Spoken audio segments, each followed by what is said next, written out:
Good evening, my fellow heathens. So, this is a topic that I wanted to come to talk to you about today.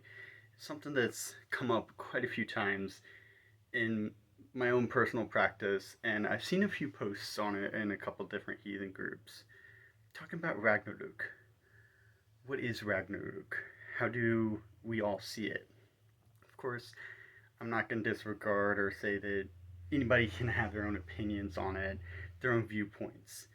There's the lore Ragnarok, all the signs of it, the 3 years of endless winter, Hati and Skull chasing and catching Suna and Mani, all the signs that come with Ragnarok.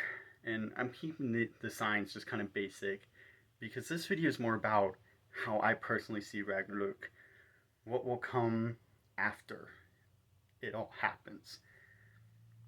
Personally, let me just start off by saying I view Ragnarok as being a cycle, something that repeats, something that will continue to happen after the signs come. Now, how you want to interpret the signs, of course, is up to you. I can't say with confidence that I still have a full understanding on how I interpret the signs for the great cosmic Ragnarok, not a personal Ragnarok, which I kind of talked about in another video. But this is about the cosmic, the nine realms Ragnarok.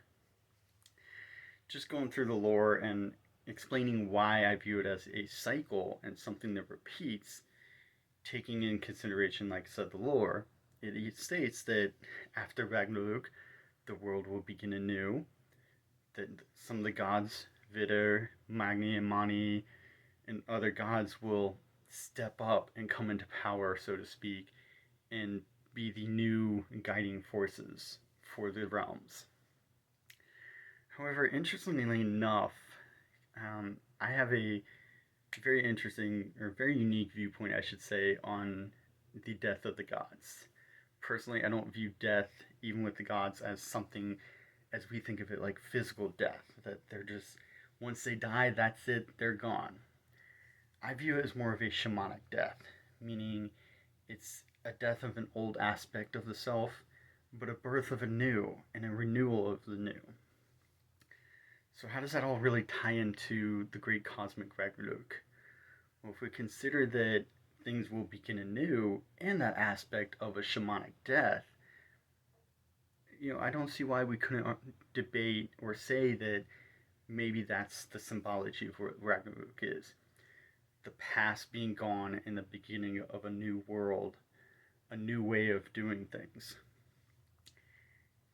Another way that I kind of talk to people about this and putting this in a more scientific aspect, just for the sheer idea of trying to help explain it in my viewpoint. One could say that every year Ragnarok happens. The world comes, the world is born, and come the end of this month, since we are in December, come December 31st at midnight, the world ended and we are now in 2022. So 2021's gone. You could debate that, in my opinion. You could also debate that every night the world ends. Every night at midnight the world ends. Yesterday is gone. What happened, happened. You can't do anything about it. So let's focus on the present and let's focus on the future. So that's kind of the biggest way and the simplest way that I think about Ragnarok and how it all transpires.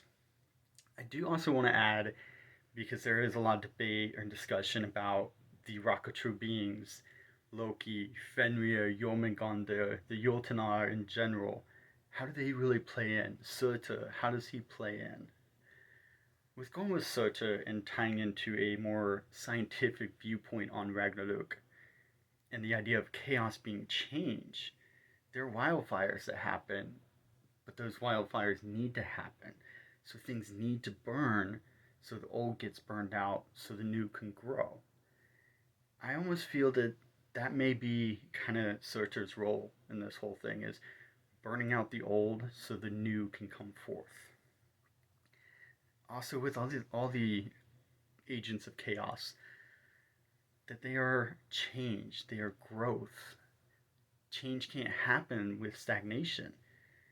And by definition, the or insanity by definition, if I'm getting my thoughts right here, is doing the same thing over and over again and expecting different results. So if you don't do something different, you can't change. Thus comes in the agents of chaos, bringing about that change so we can grow and develop and learn to be who we are meant to be. So that's my biggest thoughts tonight. It's not as long as I was kind of hoping it to be honest. But that was just kind of the biggest aspects that I want to talk to you about.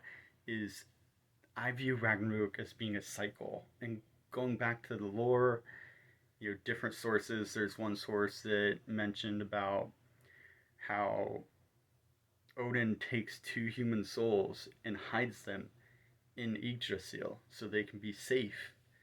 That way, the world and humanity will be safe and can repopulate the earth, which ties back to this idea it's a cycle.